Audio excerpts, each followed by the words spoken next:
Asato Masat Gamaya Tamasoma Jyotirgamaya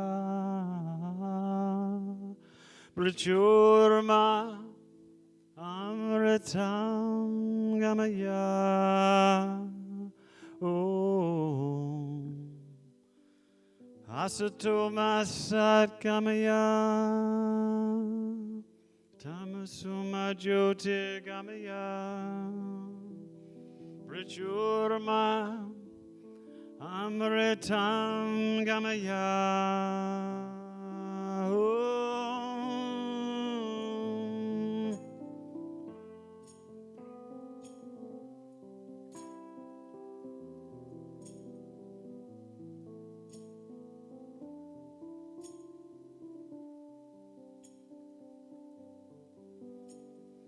Lead me from the unreal to the real, from the darkness to the light, Lord.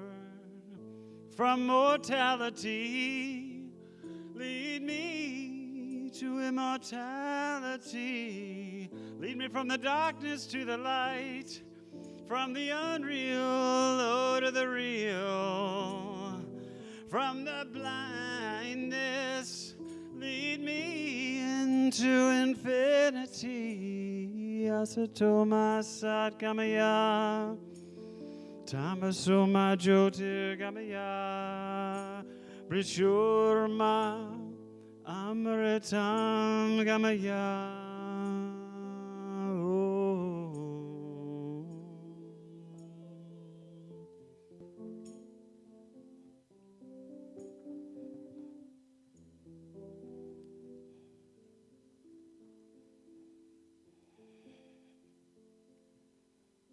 From the unreal to the real. From the darkness to the light. To that light that dispels all shadow. To the light of truth. The light that dwells in our hearts and our minds to spread into the world. That light that warms us, reminds us. That light that is wisdom and divine guidance. That light that is wholeness. Reminding us to stretch, moving out of that place where we're so comfortable, to our growing edge. Finding new beginnings, releasing that no longer serves us. Stepping from that place where we may carry fear into the light of expansion, of courage, into the light of abundance.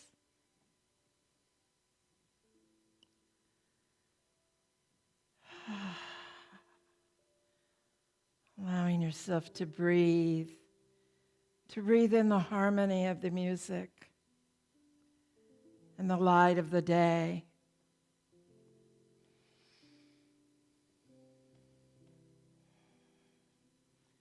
Just as the ground has soaked in the gentle rains that we have had, so we soak in the love. We soak in the peace that is here.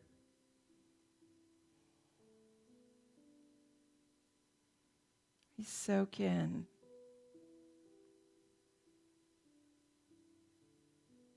That feeds us, that fuels our light to shine brighter and greater, more steady.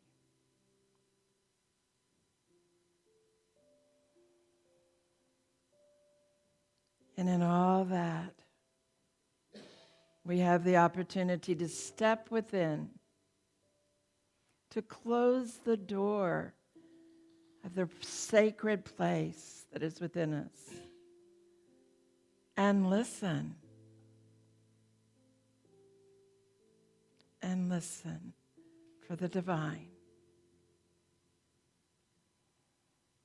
whispering in our ear.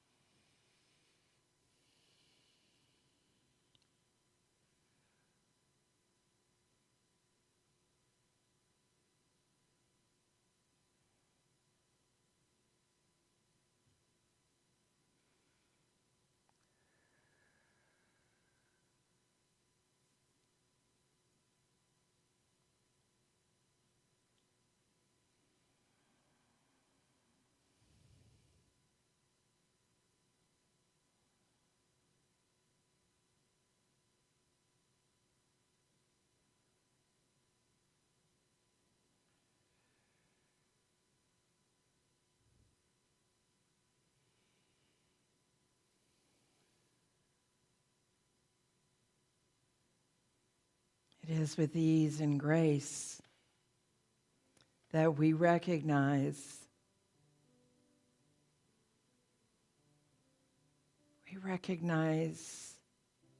that our life is abundant, that our life is filled. Our life is filled with opportunities to feel joy, to express joy, to be joy. Our life is filled with opportunity. And in this place, as we returned to our time and space of this building, we look around into the eyes of others, acknowledging that divine that is within them, as well as the divine that is within yourself. And so it is. Amen.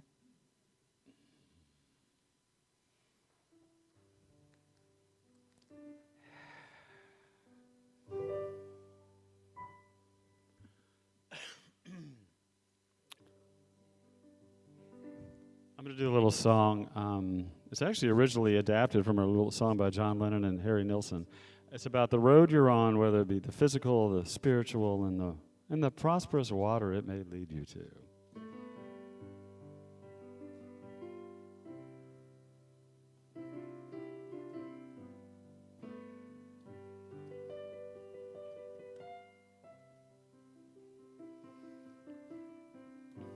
Ain't no people on the old dirt road. No more weather on the old dirt road. It's better than a mudslide, mama, when the dry spell comes. Yeah. Oh,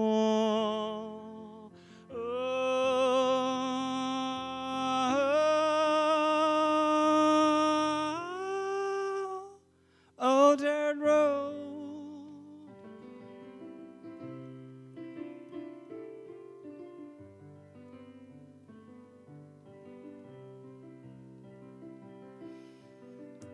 Ain't no difference on the old dirt road. Angels take my wings and leave my feet on the old dirt road. Trying to shovel smoke with a pitchfork in the wind, yeah. Breathing Through the deadwood on a hot summer day, I saw a human being lazy boning out in the hay. I said, hey, Mr. Human, can you rainmaker too? He said, I guess it's okay. You know, the only thing we need is water. Cool, clear, it's so precious. Clear water, water.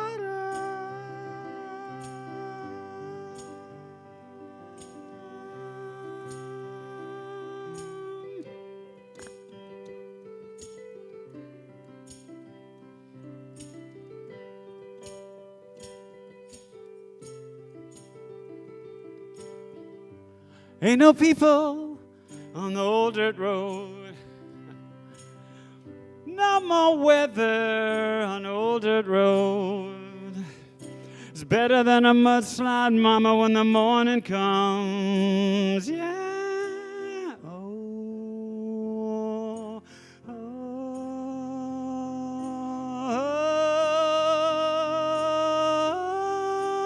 oh, old dirt road. Keep on keeping on. Keep on keeping, Lord. Gotta keep on keeping, Lord. Take me down to the river. Take me down to the river where the water flows. Take me down to the river where prosperity grows. Take me down to the river on the old dirt road.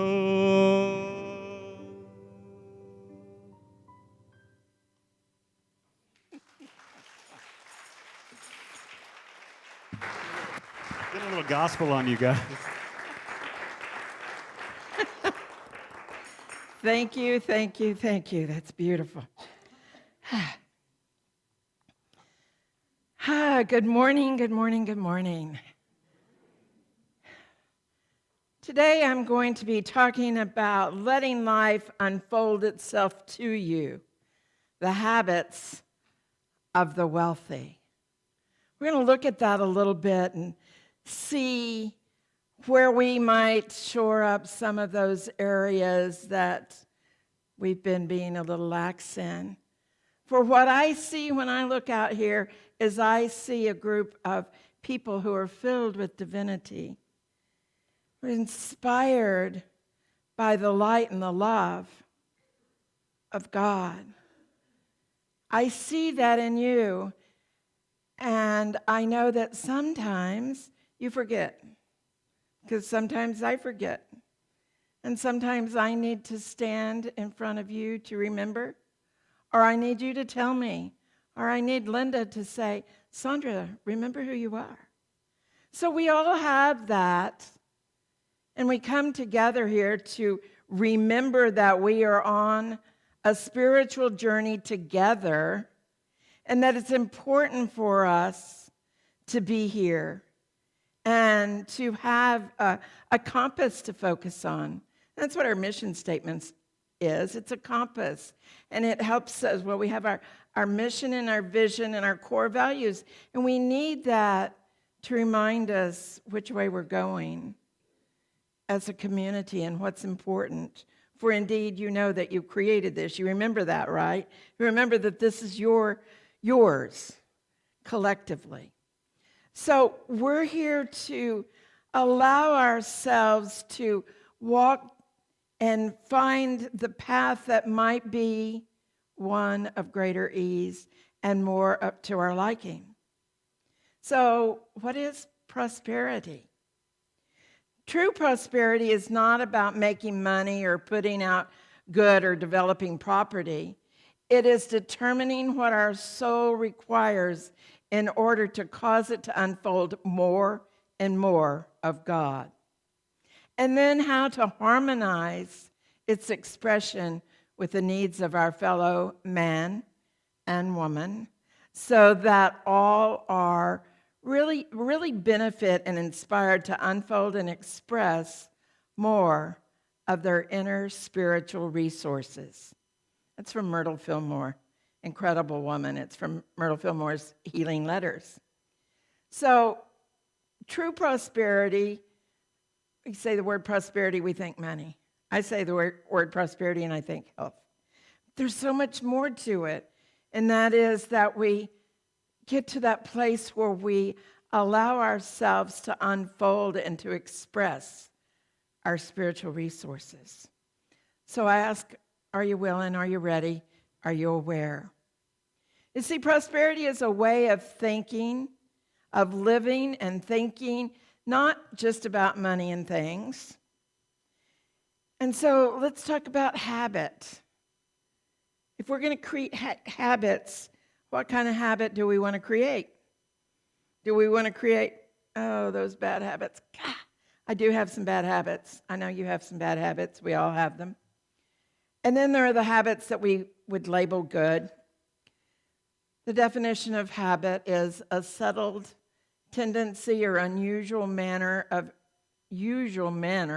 of behavior.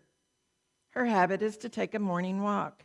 I would label that a good habit, probably, unless I was having to walk to work in the morning because my car broke.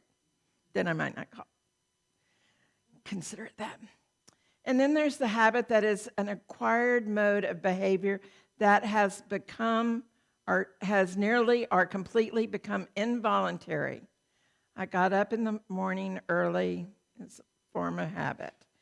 Now, again, if you're wanting to get a good night's sleep and you wake up early every morning, that may not be what you want. You might want to be able to sleep in a little bit.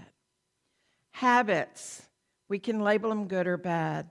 And the truth is, how do we want the habits we live from to affect our lives?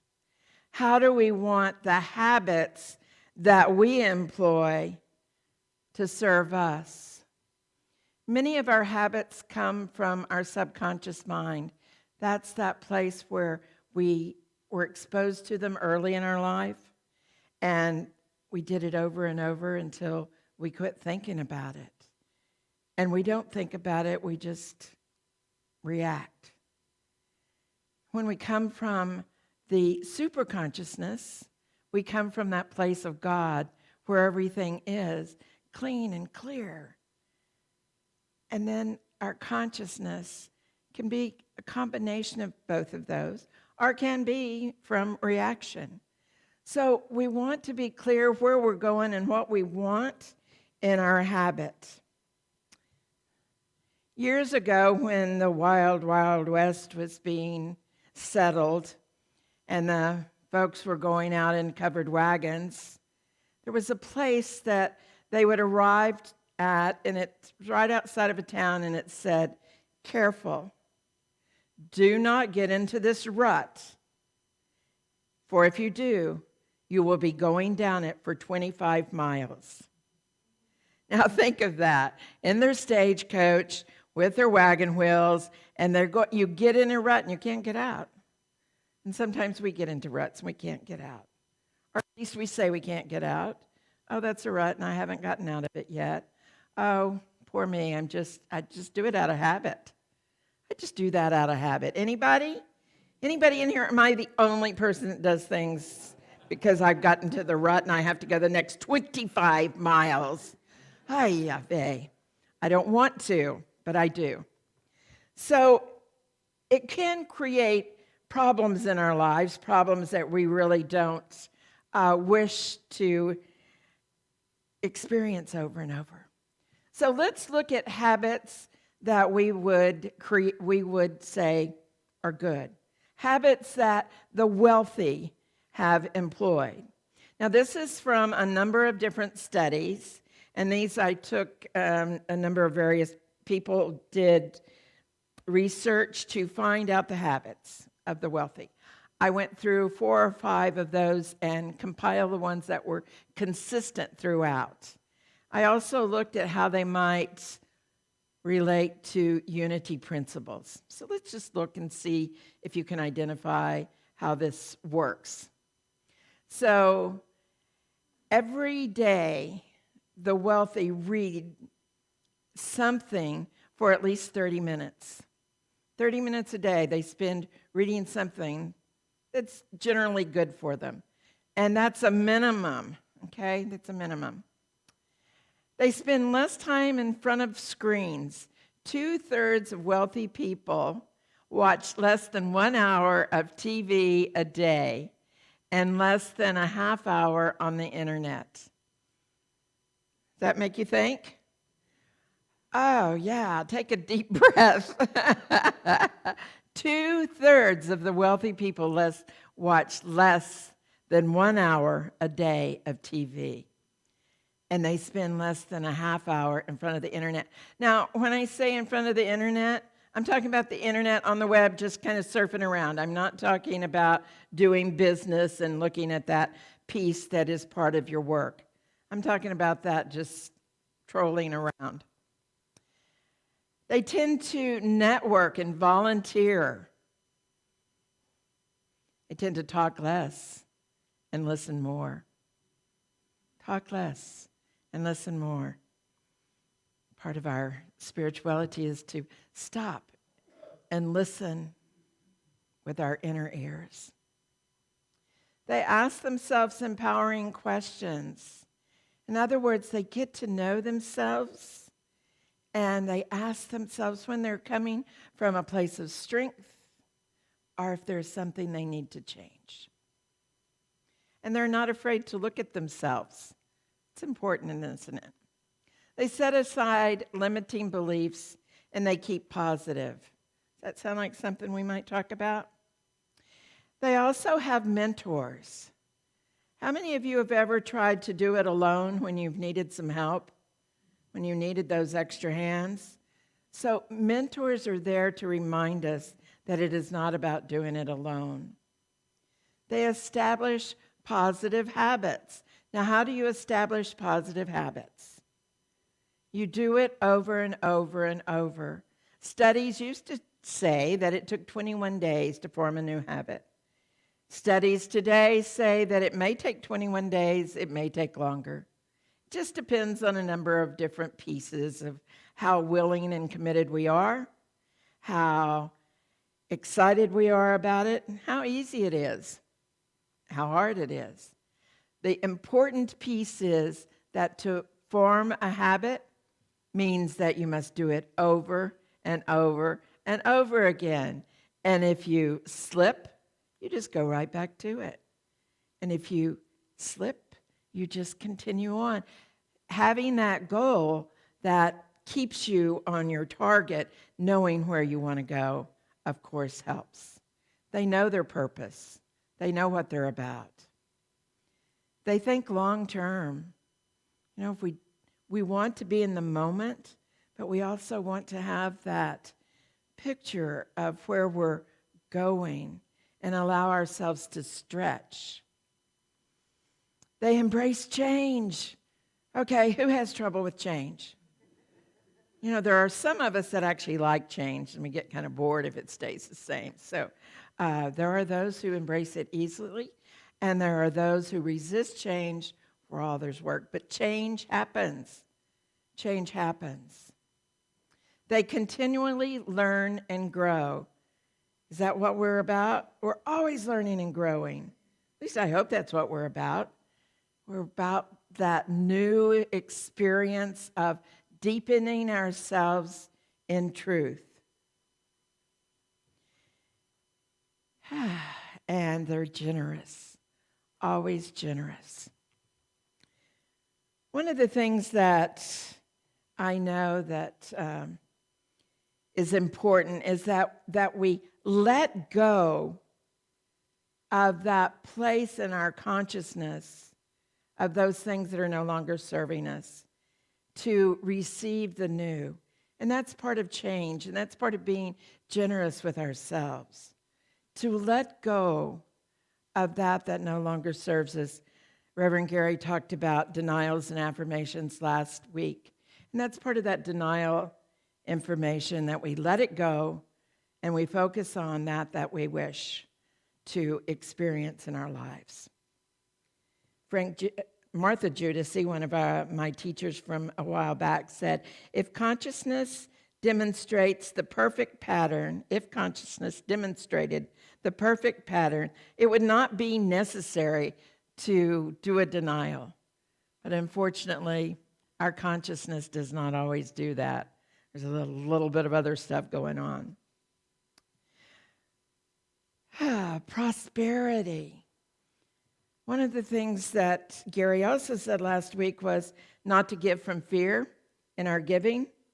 And I would say that there is something to that.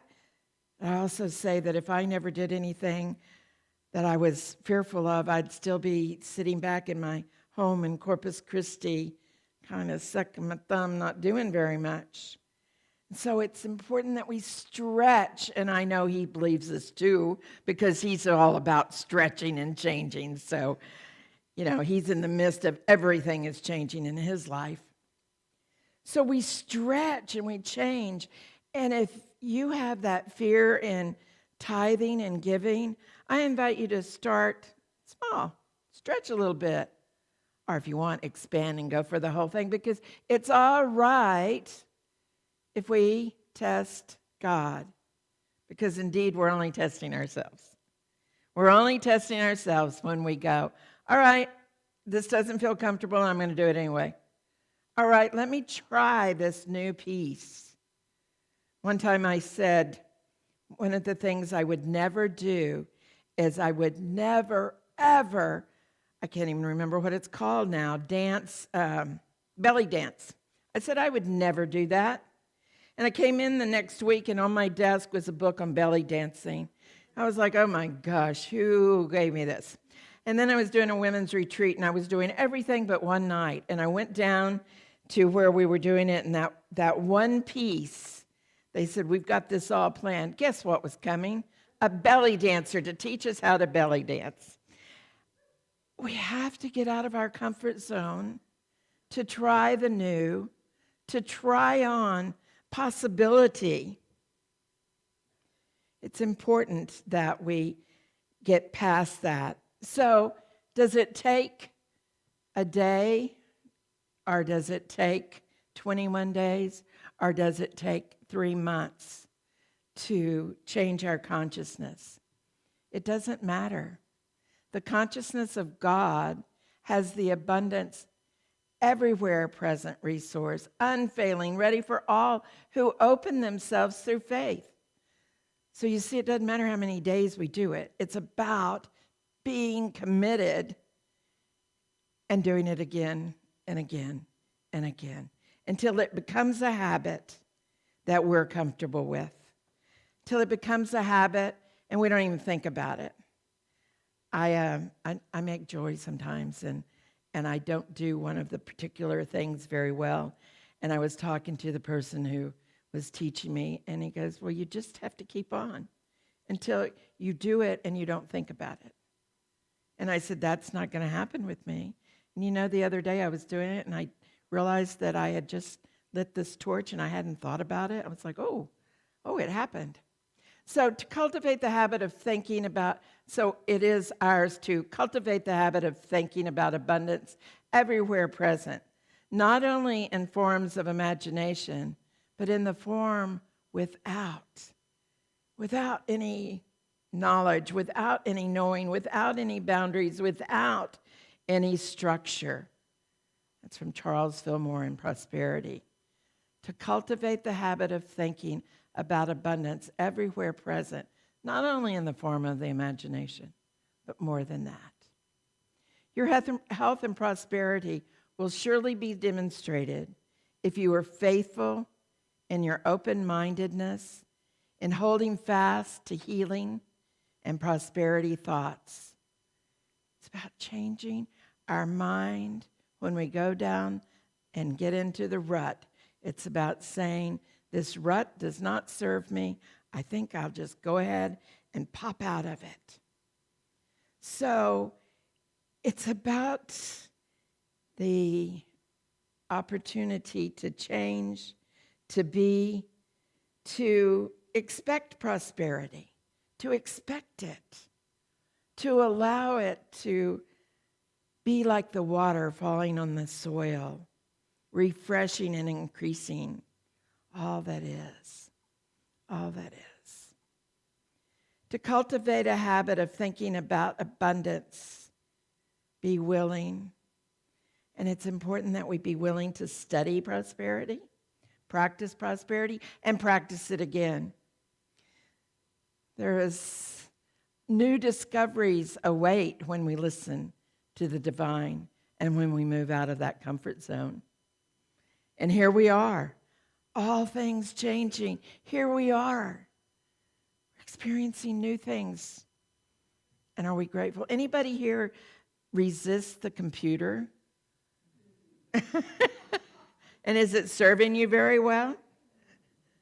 You know, that's one of those areas that if we get out of our comfort zone, we'll find that it's quite the piece of help to us. It can be a great resource, a great tool.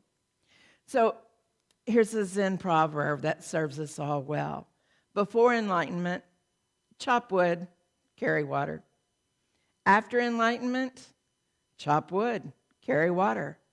That is ours to do when we're forming new habits, those habits that we desire, those habits that are about prosperity and wealth, the habits that create true prosperity. And as a reminder, true prosperity is not only making money and putting out good or developing property, it is about determining what our individual soul requires in order to cause it to unfold more and more of God. More and more of God within. And then how to harmonize its expression with the needs of our fellow men and women so that there's really a benefit for all. That we inspire, that we unfold and express more of our spiritual resources. There was a town